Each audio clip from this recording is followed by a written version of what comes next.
Hi guys, welcome to my YouTube channel MB Pathshala. मेरे YouTube channel MB पाठशाला पर आप सभी लोगों का स्वागत है और स्टार्ट करते हैं अपना परसेंटेजेस का 11th सेशन। ठीक है, तुम देख रहे हो ना कितनी शिद्दत से सारी चीजें कवर कराई जा रही हैं। ठीक है, so do share these sessions guys, इनको शेयर करो। बहुत ही क्वालिटी कंटेंट है। एक पूरा जो होता है ना पैटर्न होता है जो पढ़ाने का, सारी चीजें आपको मिल रही हैं। ठीक है, तो इसमें आपको ये सारी चीजें कवर कराई जा रही हैं। समझो इस चीज को, कितने एक एक टॉपिक कवर करा रहा हूं सो डेट आप लोगों को कोई भी प्रॉब्लम ना हो। ठीक है, चलिए बच्चे तो स्टार्ट करते हैं। ठीक है, आई थिंक हम लोग अभी तक 35 क्वेश्चंस सॉल्व कर चुके हैं परसेंटेजेस के सारे क्वेश्चंस अलग अलग टाइप के हैं। ठीक है, तो उससे आगे मूव करते हैं। जिन बच्चों ने हमारा टेलीग्राम चैनल जिसका नाम है एमबीए पाठशाला ज्वाइन नहीं करा है, तो सबसे पहले आप लोग हमारा टेलीग्राम चैनल एमबीए पाठशाला ज्वाइन कर लेना। And second thing is guys, YouTube channel को सब्सक्राइब करना मत भूलना। This is the only source of my motivation. ठीक है, इकलौता सोर्स है मेरे मोटिवेशन का my YouTube.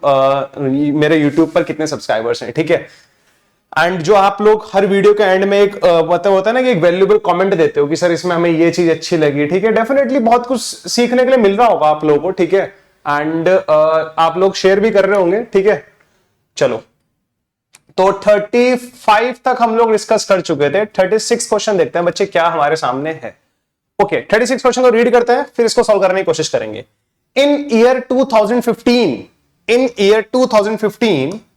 2015 population on an island dams was observed to have increased by 10% over the previous year. Okay, in 2016 the population increased by 20% over the previous year.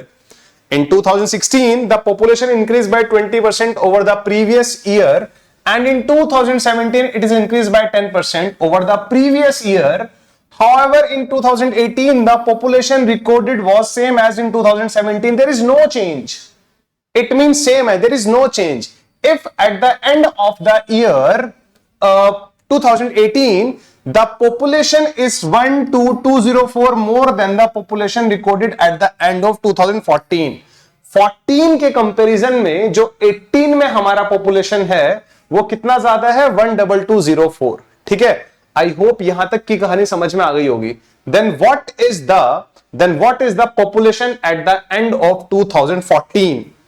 हमें at the end of the 2014 population कितना था? देखो यार, बड़ा ही easy question है। Basically इस question में मैं यूज करूंगा ओला अप्रोच, वन लाइनर अप्रोच, जो मैंने आप लोगों को पढ़ा दिया है ऑलरेडी। ठीक है, तो अकॉर्डिंग टू द ओला approach, let the population in 2014 be P14।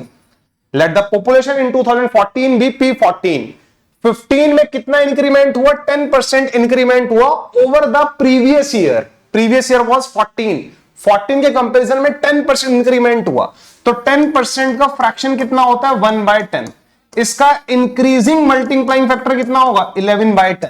सो 2014 की पॉपुलेशन को अगर मैं 11/10 से मल्टीप्लाई कर दूंगा तो it will becomes the population of 2015। फिर हमें क्या मिल रहा है? इन 2016 the population increase by 20% over the previous year. In 2016 the population increased by 20% over the previous year. 2016 में जो population में इंक्रीमेंट आया वो 20% आया over the previous year. तो 16 में 15 की population 20% बढ़ गई, तो 20% का फ्रैक्शन कितना होता है? 1/5। इसका मल्टीप्लाइंग इंक्रीमेंट का मैंने बताया था ना, अगर इंक्रीमेंट हो रहा है तो मल्टीप्लाइंग फैक्टर कितना होता है? Numerator plus denominator upon denominator. Decrement होता तो इन दोनों का डिफरेंस बाय डिनोमिनेटर 4/5 होता। बट इंक्रीमेंट हुआ ओवर द प्रीवियस ईयर, ऐसा बोला जा रहा है 16 the population increased 20%।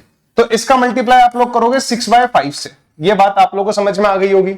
And in 2017 it increase by 10% over the previous year.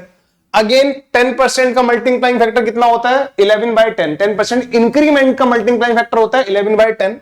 तो 17 में प्रीवियस ईयर के कंपैरिजन में 10% इंक्रीज हुआ, तो again you have to multiply it by 11/10। However in 2018 the population is recorded was same as in 17। जो 17 का population था वही हमारा 18 का पॉपुलेशन है। ठीक है, तो ये 17 का पॉपुलेशन इतना है और ये हमारा 18 का पॉपुलेशन है, तो ये हमारे पास 18 के पॉपुलेशन के बराबर बोल सकता हूं मैं इसको। आया ना, क्योंकि 17 और 18 में कोई चेंजेस नहीं है ऐसा बोला जा रहा है. However, in 2018 the population recorded was same as in 2017. If at the end of the year 18 the population is 12204 more than the population recorded at the end of 14. ठीक है, तो यहां से 14 और 18 की पॉपुलेशन का रेशो आ जाएगा. Population in 2014 and population in 2018, ये कितना आ रहा है हमारे पास? 500 है ना. और ये हमारे पास कितना आ रहा है? 121 इंटू 6. तो 120 इंटू 6 कितना होता है? 12 6 72, 720 प्लस 6 कितना होता है? 726. ये बात आई थिंक आप लोगों को समझ में आ गई होगी. तो मेरे रेशो के अकॉर्डिंग 2014 में पॉपुलेशन कितना था? 500. 2018 में पॉपुलेशन कितना था? 726. तो पॉपुलेशन में इंक्रीमेंट कितना है? 226. आया या नहीं? मेरे अकॉर्डिंग पॉपुलेशन में इंक्रीमेंट कितना है? 226. और मेरा जो 226 है वो एक्चुअल में कितना है? 12204 है ना. कितना है? 12204. तो यहां से 226 का वैल्यू इतना है, तो 1 का वैल्यू कितना होगा? 12204 अपॉन 226. क्या मैं इसको रिड्यूस कर सकता हूं? क्या मैं इसको रिड्यूस कर सकता हूं? रिड्यूस करो जल्दी से, इसको कितना आएगा? ठीक है, मैं भी कर रहा हूं, आप लोग भी करो. ठीक है, दिस इज 12204 एंड इसको डिवाइड किससे करना है अपने को? 226 से. तो 54 आएगा. 54 आएगा. ठीक है, देखो वैसे थोड़ा सा ना हम लोग ऐसे भी सोच सकते थे, 6 और यहां पर 4 आ रहा है, तो यूनिट 6 इंटू 424 आता है, तो 4 तो आएगा ही आएगा. बाकी कितने टाइम टेबल चलेगा वो चेक कर लेते. ठीक है, तो यूनिट पे 54 आएगा ही आएगा. हमारे 1 का वैल्यू 54 है, रेशो लगाना है अब तो. ठीक है भाई, हमारे अकॉर्डिंग ना, इस रेशो के अकॉर्डिंग 2014 में पॉपुलेशन 500 था, तो 18 में 726 था. So there is an increment of 226. हमारा जो 226 है एक्चुअली वो 12204 दिया हुआ है. तो यहां से हमारे 1 का वैल्यू कितना आएगा? 12204 बाय 226. रिड्यूस करके आया 54. तो रेशो में जो 1 है वो एक्चुअल में 54 है. हमें क्या बोला जा रहा है? What is the population at the end of 14? तो at the end of 14 population was 500. 1 का वैल्यू 54 है, तो 500 का वैल्यू कितना होगा? Just multiply. ठीक है, 500 इंटू 54. ये हमारा इस क्वेश्चन का आंसर आ जाएगा. ठीक है, हाँ बताओ जरा. यहां तक की बात आई थिंक आप लोगों को समझ में आने लग गई होगी, किसी को यहां तक कोई प्रॉब्लम नहीं होगी. ये तो पता ही है आपको कितना होता है? 270. 20 और लगा देना, 27,000 मेरा इस क्वेश्चन का आंसर. ठीक है, आई होप ये क्लियर होगा, सभी को समझ में आया होगा. This was our 36 question. Clearly Ola approach पे बेस्ड था, कुछ भी तो नहीं करना था. हो सकता है कल को एग्जाम में 10% की जगह कुछ और आ जाए, इंक्रीज की जगह डिक्रीज आ जाए. एक ऐसा क्वेश्चन मैंने करा दिया था आप लोगों को. ठीक है, क्वेश्चन रिपीट सा हो गया. ये वाला क्वेश्चन देखो, वर्कशॉप वाला ना. ठीक है, a life coach conducted a 1 day workshop last year as well as this year. The number of participants increase by 20%. And if he increase his fees for workshop by 15%, the amount that life coach get this year is 19,000 more than he got last year. Assuming he did not incur any expenses, how much did he earn from the workshop this year? ठीक है, बाकी उसके और कोई expenses नहीं है ऐसा बोला जा रहा है. Assuming he did not incur any expenses, उसके और कोई expenses नहीं है, तो how much did he earn from the workshop this year? इस साल उसका कितना फायदा हुआ है वर्कशॉप से, ये हमें पूछा जा रहा है. तो मेरे यार समझने की कोशिश करो. ठीक है, उसका जो टोटल अर्निंग है, मान लो मैं वर्कशॉप इज लाइक, मान लो मैं कैट 2022 की वर्कशॉप लगा रहा हूं. मैंने बोला भाई मैं एक बच्चे से 100 रुपए लूंगा. ठीक है, और मान लो वहां पर 50 बच्चे आते हैं वर्कशॉप अटेंड करने, तो 100 इंटू 50 मेरा अर्निंग हो गया. तो जो ये बंदा वर्कशॉप कंडक्ट करा रहा है इसका अर्निंग क्या होगा? नंबर ऑफ स्टूडेंट्स इंटू पर स्टूडेंट चार्जेस. ठीक है, चार्जेस. ठीक है, पर स्टूडेंट चार्जेस. पर स्टूडेंट चार्जेस को ना पीसी से लिख लेता हूं मैं. पर स्टूडेंट चार्जेस यानी कि PC, number of students and पर स्टूडेंट चार्जेस, ये हमारा क्या आएगा? अर्निंग आएगा. ठीक है, बात समझ में आने लग रही है क्या? ठीक है, अब बस इसी के बेसिस पे हमारा क्वेश्चन था. ठीक है, हमें बोला था how much did he earn from the workshop this year. ठीक है, उसका इस साल कितना अर्निंग हुआ है. अच्छा ये देखो जरा यहां पर, the amount that the life coach got this year, इस ईयर का अमाउंट उसका 19,000 ज्यादा दिया हुआ है लास्ट ईयर से. ठीक है, एंड चलो ठीक है, अर्निंग निकालते हैं. ओल्ड अर्निंग और न्यू अर्निंग का रेशो निकाल लेते हैं. तो नंबर ऑफ स्टूडेंट्स पिछले साल नंबर ऑफ स्टूडेंट्स कितने थे? क्या बढ़े हैं नंबर ऑफ स्टूडेंट या सेम है? The number of participants increase by 20%। 20% का मल्टीप्लाइंग फैक्टर कितना होता है बच्चे, मतलब फ्रैक्शन कितना होता है? 1/5। अगर लास्ट ईयर 5 स्टूडेंट्स थे तो इस साल कितने स्टूडेंट है? 6।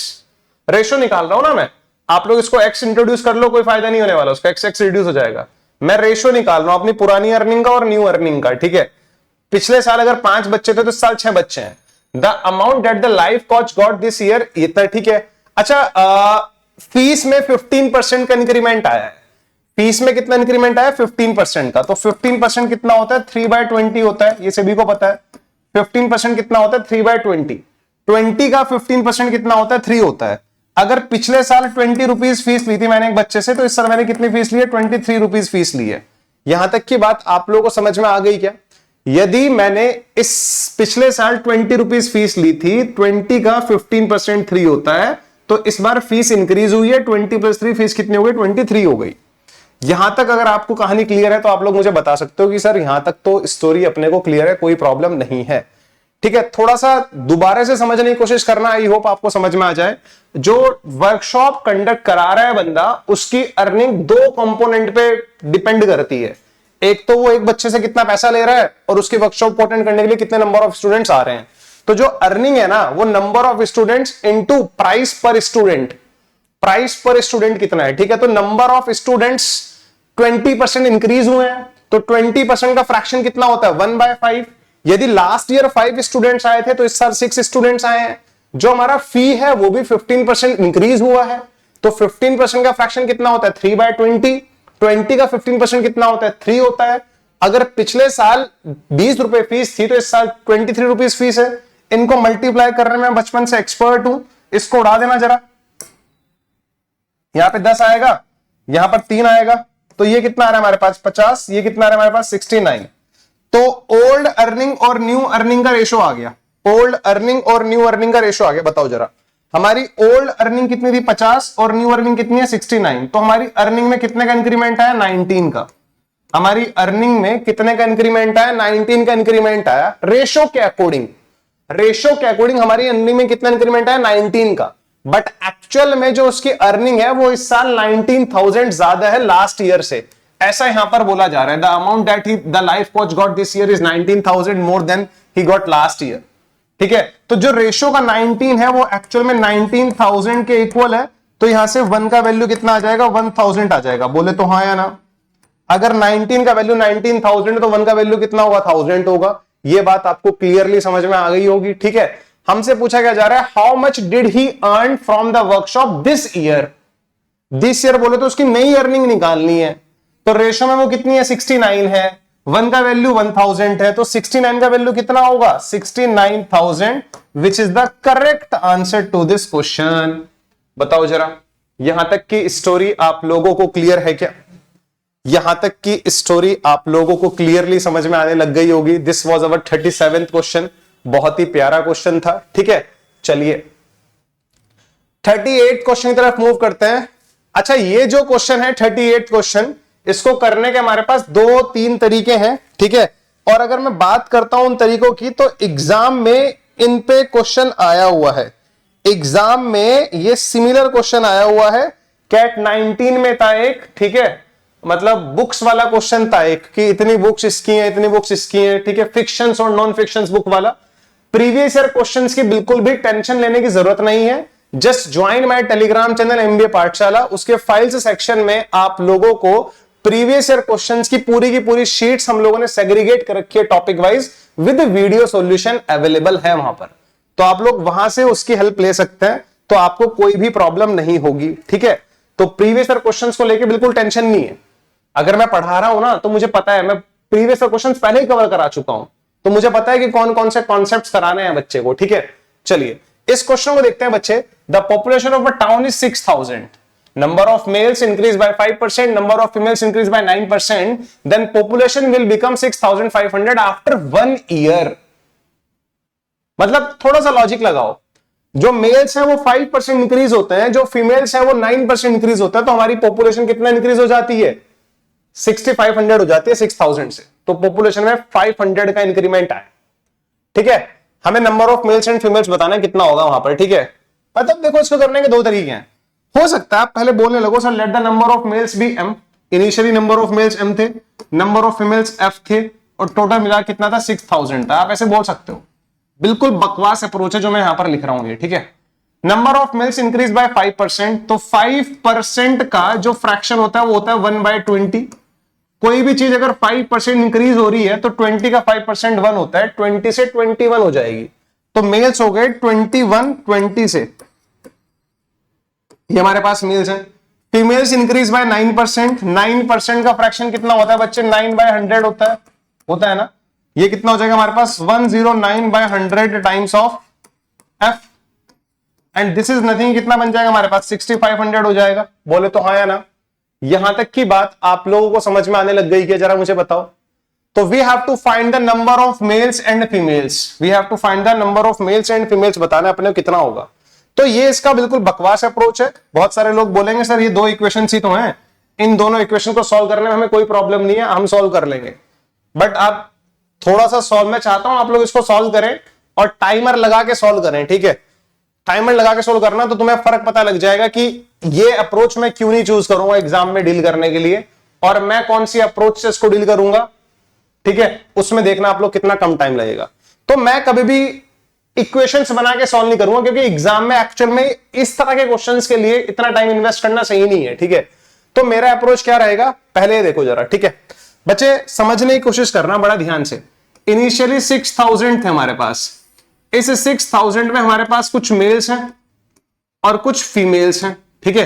इस 6000 में हमारे पास कुछ मेल्स हैं और कुछ फीमेल्स हैं। बात समझ में आ गई, ठीक है। मैंने आप लोगों को एक इनकम एक्सपेंडिचर सेविंग्स वाला कॉन्सेप्ट बताया था, अगर आप लोगों को याद हो। जैसे मैं आप लोगों को एग्जांपल यहां पर भी दे दूंगा, मुझे कोई प्रॉब्लम नहीं है। मान लो एक क्लास में 100 स्टूडेंट्स हैं, इस 100 स्टूडेंट्स में बॉयज और गर्ल्स, बॉयज 60 हैं, गर्ल्स 40 हैं, बॉयज 60 हैं और गर्ल्स कितना है 40 हैं, ठीक है। बॉयज 10% इंक्रीज हो गए और गर्ल्स भी 10% इंक्रीज हो गई, तो 60 का 10% कितना होता है 6 होता है, तो बॉयज बिकम 60 + 6, ठीक है। गर्ल्स 40 थी और 10% इंक्रीज हो गई, तो 40 + 4, तो इट बिकम्स 44 और ये हो गए 66। तो अगर हम अब देखते हैं, तो हमारे पास नंबर ऑफ स्टूडेंट्स कितने हैं स्कूल में 110 है। अगर आप क्लियरली देख पा रहे होंगे इस चीज को, तो नंबर ऑफ स्टूडेंट्स पहले 100 थे, 100 से 110 हो गए, तो कितने का इंक्रीमेंट होता दिखाई दे रहा है इसमें, 10 का इंक्रीमेंट होता दिखाई दे रहा है। कितने पे, 100 पे। To find the percentage we need to multiply by 100। तो मेरा पॉइंट ये है, जो क्लास में नंबर ऑफ स्टूडेंट्स थे वो दो कंपोनेंट थे, बॉयज और गर्ल्स। अगर बॉयज भी 10% इंक्रीज हो रहे हैं और गर्ल्स भी 10% इंक्रीज हो रहे हैं, तो ओवरऑल भी तो 10% इंक्रीमेंट आएगा ना। आप लोगों को दिखाई दिया भी होगा भाई, अगर बॉयज भी 10% इंक्रीज हुए, गर्ल्स भी 10% इंक्रीमेंट हुई, तो यार इस 100 में बॉयज और गर्ल्स ही तो थे, 60 बॉयज थे 40 गर्ल्स थी। अगर बॉयज भी 10% इंक्रीज हो रहे हैं, गर्ल्स भी 10% इंक्रीज हो रहे हैं, तो ओवरऑल इंक्रीमेंट भी 10% आएगा। बिल्कुल सिंपल सी बात है। तो ये तो सबको समझ में आता होगा, हाँ सर ऐसा होता है। मतलब अगर कोई डाटा है वो दो चीजों पे बेस्ड है, वो दोनों चीजें सेम परसेंटेज से इंक्रीज हो रही है, तो पूरा डाटा भी उसी परसेंटेज से इंक्रीज हो जाएगा। ऐसा हम लोगों ने इनकम एक्सपेंडिचर सेविंग वाले क्वेश्चन में किया भी था, ठीक है। अगर आपको थोड़ा धुंधला याद आ रहा हो तो मेरे भाई 6000 थे मेल और फीमेल्स। अब बोला जा रहा है males increase by 5%, females increase by 9%। Males कितने से इंक्रीज हुआ हमारा 5% से, ये 5% इंक्रीज हुआ, ये हमारा 9% इंक्रीज हुआ। क्या मैं 9% को 5% + 4% बोल सकता हूं क्या मैं 9% को 5% + 4% बोल सकता हूं क्या, हाँ या ना। तो मुझे ये बताओ, अब आप बोलोगे सर ठीक है बोल सकते हो, हम 9% को 5% + 4% बोल सकते हैं। अगर हमारे मेल्स भी 5% इंक्रीज होते और फीमेल्स भी 5% इंक्रीज होती, एक सोचो, थोड़ा सा डाटा लेके सोचो भाई, इस 6000 में कुछ मेल्स हैं कुछ फीमेल्स हैं। अगर मेल्स भी 5% इंक्रीज होते, फीमेल्स भी 5% इंक्रीज होती, तो ओवरऑल इंक्रीमेंट भी 5% होता ना, अभी तो मैंने बताया था। तो अगर ये दोनों 5% इंक्रीज होते, तो ये भी हमारे पास 5% इंक्रीज हो जाता। 6000 का 10% होता है 600, 5% होगा 300, तो ये पॉपुलेशन हो जाता हमारा 6000 +5% ऑफ 6000 होता है 300। तो अगर दोनों 5-5% इंक्रीज होते तो पॉपुलेशन बन जाता 6300। इसमें किसी को कोई दुख दर्द परेशानी नहीं होनी चाहिए। अगर दोनों 5-5% इंक्रीज होते तो हमारा पॉपुलेशन बन जाता 6300। यहां तक की कहानी आप सभी लोगों को क्लियरली समझ में आ रही होगी।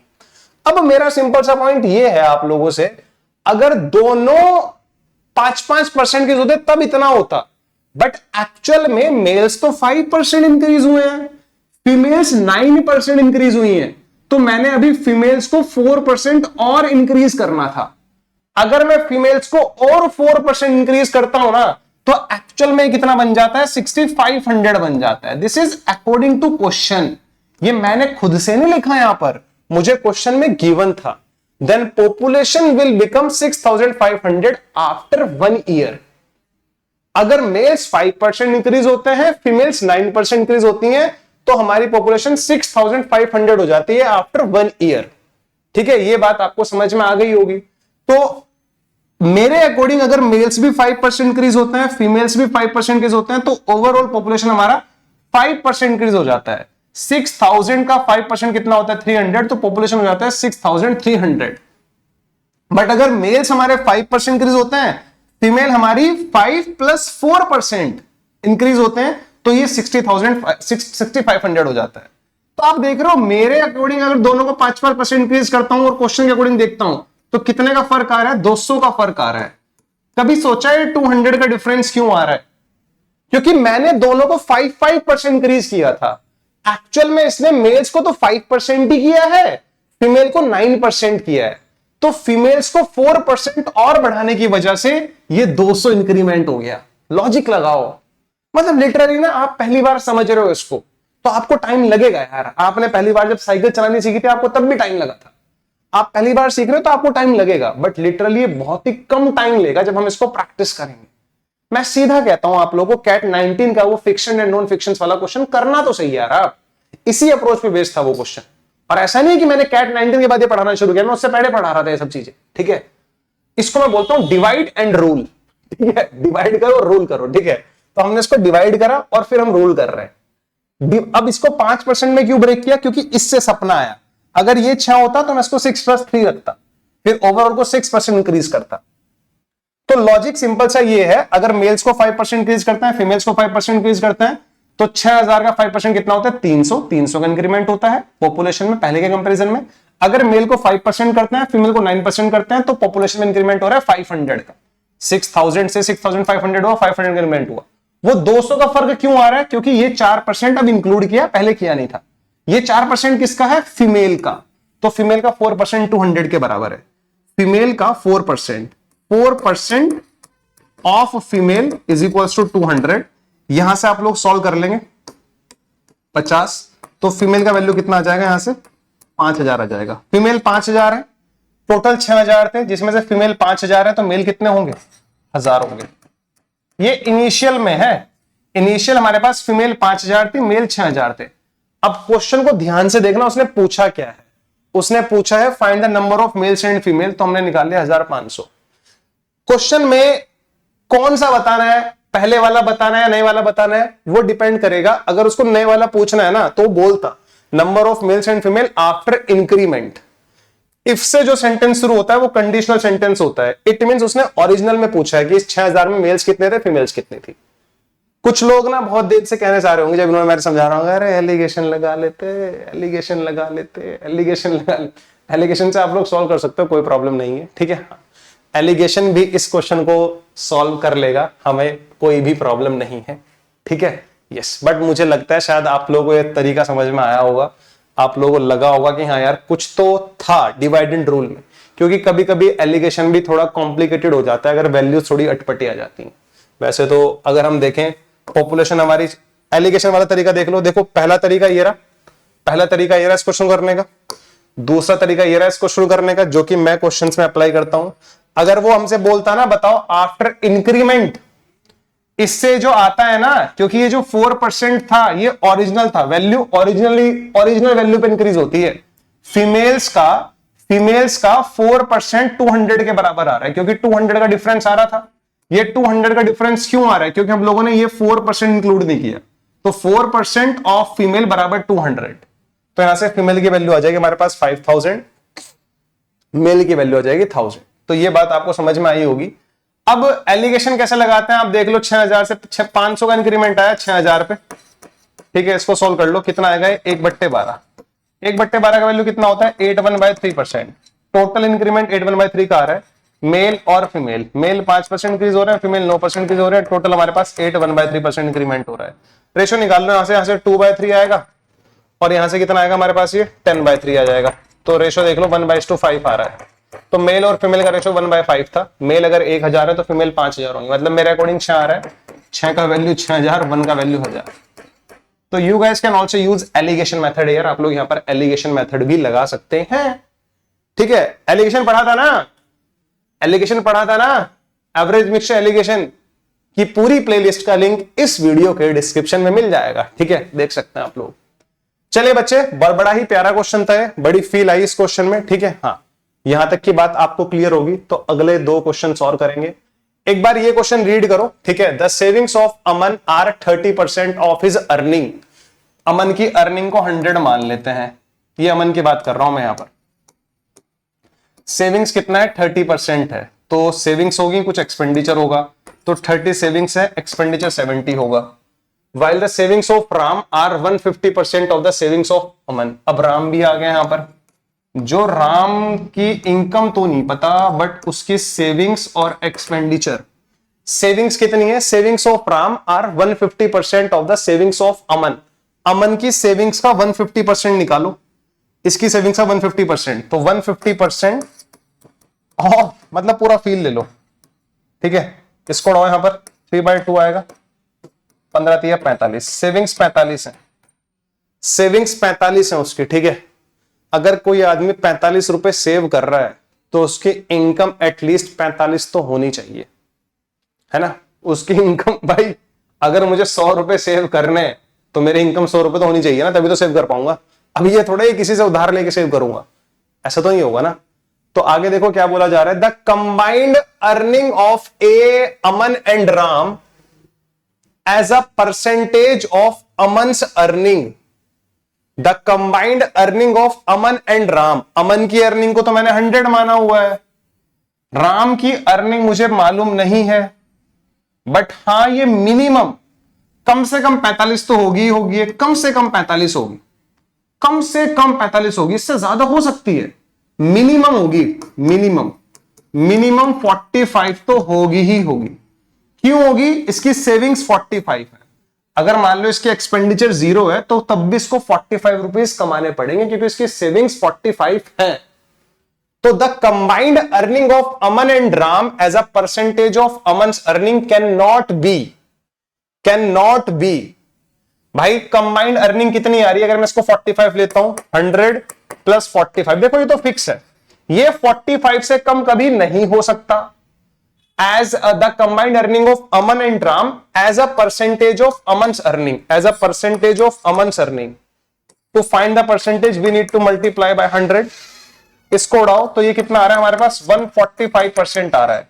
तो कम से कम 145% होगा ही होगा combined earning of Aman and Ram as a percentage of Aman earning, कम से कम होगा ये। तुम्हें पता है ये इससे कम नहीं हो सकता। देखो ये 100 यहां पर भी आएगा, ये 100 यहां पर भी आएगा, ये तो बढ़ेगा ही बढ़ेगा।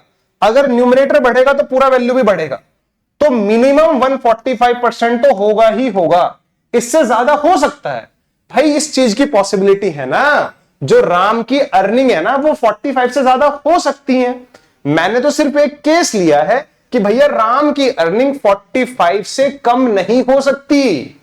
क्यों नहीं हो सकती, क्योंकि उसकी सेविंग्स 45 हैं, तो उसकी अर्निंग मिनिमम 45 तो होनी ही चाहिए ना। चलो यहां तक की बात समझ में आ गई होगी। तो हमसे पूछा जा रहा है कि the combined earning of Aman and Ram as a percentage of Aman earning can not be, कौन सी नहीं हो सकती इसमें से combined earning as a percentage of Aman earning. 150 हो सकती है, 140 से ज्यादा पॉसिबल है, ये भी पॉसिबल है। ये नहीं हो सकता, ये गलत है। दोनों का combined earning as a percentage of Aman earning कभी भी 145 से कम नहीं हो सकता, तो ये गलत है। ये भी हो सकता है। तो option C can not be पूछा था, कैन नॉट बी, तो option C is the correct answer to this question. I hope यहां तक की बात आप सभी लोगों को समझ में आ गई होगी। This was our 39th question. One more question guys, one more question and this is our 40th question. ठीक है, चलो। The passing percentage in an exam is 40%, मतलब 40 मार्क्स लाने पे पास हो जाओगे। Ajay score 30% while Vijay score 70% in that exam. Ajay का score कितना है? 30%। विजय का स्कोर कितना है? 70% उस एग्जाम में। How much less marks did Sanjay score than the passing marks if Sanjay score is 30% less than the arithmetic mean. Average होता है, एवरेज में पढ़ाया था। ठीक है, average of the Ajay and Vijay score. चलो भाई, ठीक है, मैं मैक्सिमम मार्क्स ना यहां पर, मैं मैक्सिमम मार्क्स को यहां पर 100 मान रहा हूं। ठीक है, तो Ajay passing marks percentage is 40%, 40 marks लाने पड़ेंगे, 100 का 40%। अजय का स्कोर कितना है? 30%। अजय, दूसरा बंदा कौन है? विजय। अजय का आया 30%, विजय का आया 70%। ठीक है, in that exam how much less marks did Sanjay score than the passing marks. Passing marks से संजय का स्कोर कितना कम आया है? If Sanjay score is 30% less than the arithmetic mean of Ajay and Vijay. Arithmetic mean निकालो अजय विजय का, अजय और विजय का अरिथमेटिक मीन बोले तो एवरेज निकालो। 30 प्लस 70/2 कितना आएगा? 50 आया। 50 is the arithmetic mean of Ajay and Vijay marks. 50 को 30% कम कर दो, 50 को 30% कम कर दो। 50 का 10% 5 होता है, 30% 15 होगा, तो इसको 30% कम करा तो 35 आया। ठीक है, अब हमसे पूछा जा रहा है 35 पासिंग मार्क्स से कितना परसेंटेज कम है। पढ़ा था क्वेश्चन, ये पूछा जा रहा है how much less marks in percentage did Sanjay score than the passing marks if Sanjay score 30% less than the arithmetic mean of Ajay and Vijay score. तो अजय और विजय के स्कोर का एवरेज जो कि 50 आया, 50 से 30% ये संजय बाबू का स्कोर है, ये संजय बाबू का स्कोर है।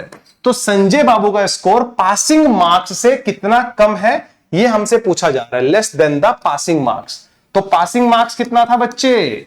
पासिंग मार्क्स कितना था? 40। 35 40 से कितना कम है? 5 कम है। तो 5/40 to find the percentage into 100 वो बेवकूफ बच्चा करेगा जिसने सेशन 1-2 नहीं देखा। 1/8 हमारी नसों में दौड़ने लगा है। अब 12.5% हमारा इस क्वेश्चन का आंसर। ठीक है, आई होप आप लोगों को 40th क्वेश्चन भी समझ में आया होगा और आपको थोड़ा फील आई होगी कि इस तरह के क्वेश्चंस को कैसे सॉल्व करना है। सो बच्चे, this was our 40th question. अब तक हम परसेंटेज के 40 क्वेश्चन सॉल्व कर चुके हैं। ठीक है, एडवांस क्वेश्चंस की प्लेलिस्ट, मतलब जो सेशंस है उनका लिंक भी आपको प्लेलिस्ट में मिल जाएगा, आप वो भी देख सकते हैं। ठीक है, तो आई थिंक फील आ रही होगी, तो अपना वैल्यूएबल कमेंट देना मत भूलें। ठीक है, टेलीग्राम चैनल ज्वाइन कर लेना, चैनल को सब्सक्राइब कर लेना एंड शेयरिंग इज केयरिंग। ठीक है, या सी यू इन नेक्स्ट सेशन। तब तक के लिए बाय बाय, टेक केयर।